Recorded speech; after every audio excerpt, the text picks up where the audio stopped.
everyone. My name is Mitovea Faith Roman, and today I'll be sharing my story. And I want to say, first of all, thank you to TheBrydge for giving me this opportunity to share my story and hopefully encourage somebody else. Also, I'd like to say thank you as well that it's a privilege to be one of the first people on the platform to share their story, and I'm also encouraging other people to share theirs, as I feel like we can learn from each other and encourage one another. So before I go into it, my name is Mitovea Faith Roman. As I've mentioned earlier, I'm from Nigeria. I'm a lover of Christ. I'm a fourth-year medical student aspiring to be an obstetrician, as well as an educator. I'll be focusing my story on my educational aspect in terms of my identity, and why I'm choosing to focus on this story was because of a conversation I had with a friend earlier last week, and he asked, Faith, where do you put your confidence, or what gives you the confidence that you have today? I found that a very difficult question, not necessarily because I didn't have the answer, but it just made me think deep, because I just didn't want to answer the cliche way where you'd be like, oh yeah, my confidence is in God. But I really wanted to be sure, like, where do I actually put my confidence when I really have a drive about something and believe that I can achieve this? What exactly gives me that motivation? What gives me that drive? What gives me that confidence to pursue that? And I answered, I was like, most of my confidence comes from what I know and have understood regarding what God has said. So I realized that I'm usually more confident when I'm sure, oh, God has told me this regarding myself, so it's easier for me to pursue it because I know I've heard something from God about that. But when there is uncertainty, when I've not heard anything, when I do not know what God is saying, yeah, I'm less confident. So yeah, that is my main confidence. Then of course, in reality, and some other things that here and there I do place confidence in sometimes, but that is my main confidence. And we went on to talk about how, like, the people he tutors, they don't place their confidence on like how they perform in school or like in their homeworks and all those kind of things. And it made me realize, or reflect back rather, it made me reflect back that at a point in my life I actually did place my identity and my confidence on my grades or on what I achieved in school. And that's where this comes in now. That's where my story comes in. So yes, and I'll just start from my early days. And I'll just say from childhood, yes, we are so used to this phrase where your parents will probably say, oh, those that came first, how many heads they have, and they try to use that to challenge you and be like, oh, you should get first, why are you getting this position? Get first, get second, or get third, because the people that are there did not have two heads, they have one head and you have one head, so you have no excuse. And so many other things, like even my parents had the extra one of like giving us monetary prizes when we came first, second, or third. I might not know to the extent this affected me in terms of my perception with doing well or failing. I don't know the depth or how much, yes, it did affect me. I do not know, but I know that at a point in my life it became a thing that I had set standards for myself that I shouldn't get below a particular point, and I mostly saw that in university.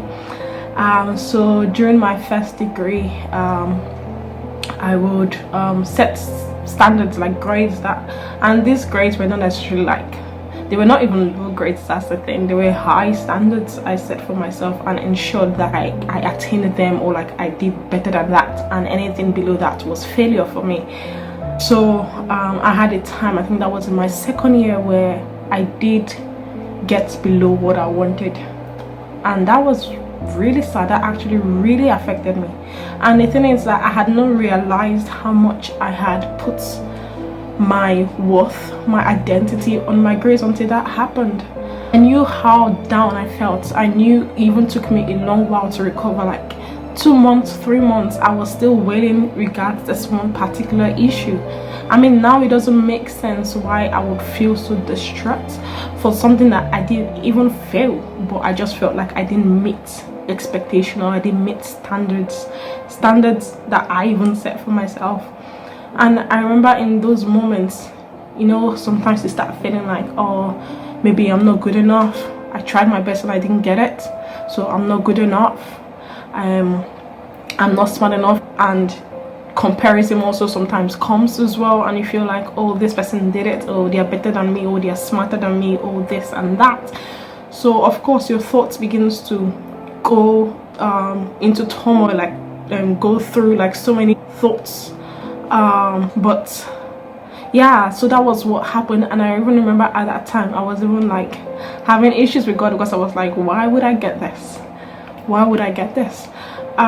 So that was the point that I started realizing that, oh wait, this is really affecting me more than I've ever imagined that it will affect me, and it's affecting how I see myself, and it's making me compare myself and feel less than, and all those kind of things, and it doesn't seem right.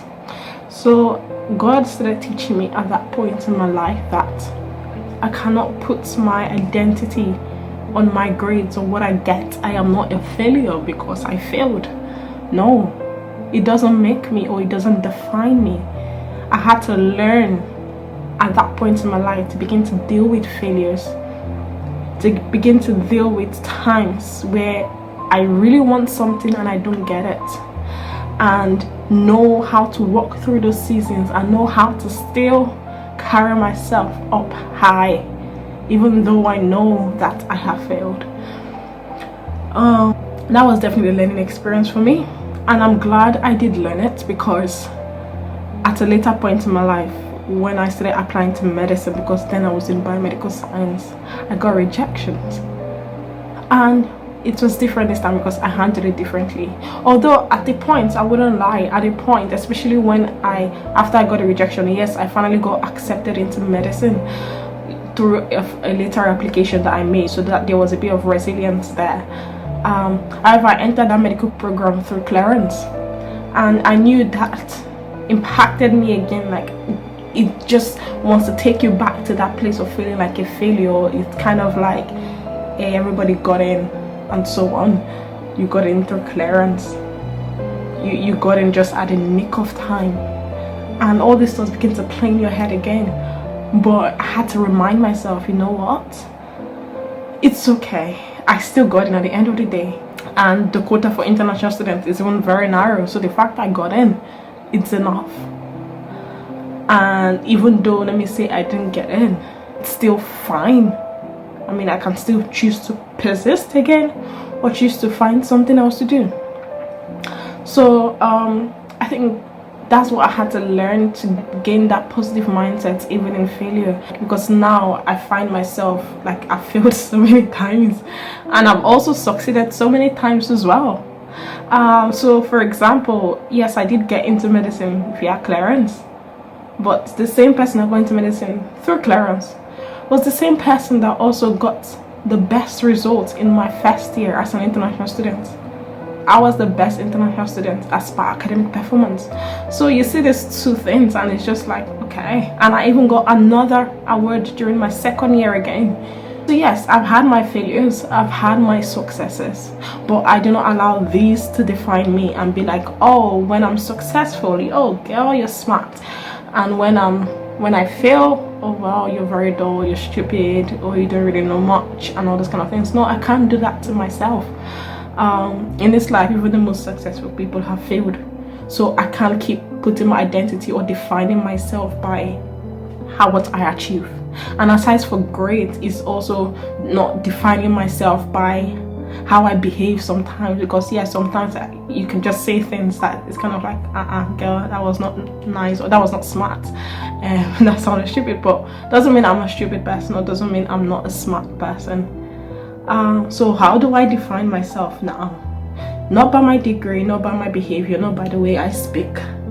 I define myself just based on what God has said about me. And what has God said about me? Yes, there's a Bible that gives us the guide, the general guide to what God has said, or how God sees us as his children and all.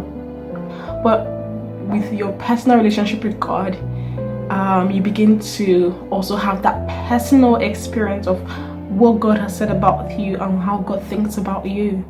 And I know that on the generic basis that, hey, I'm a child of God, and hey, God has placed something within me, and I have my own areas where I can be excellent in.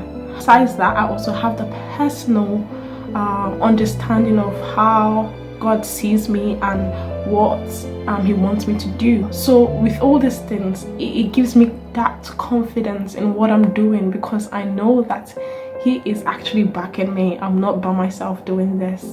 And sometimes, yes, I might fall into that trap of catching myself wanting to see myself also through the eyes of people, like trying to imagine, oh, these people probably think I'm stupid, these people probably think I'm this, these people probably think I'm that.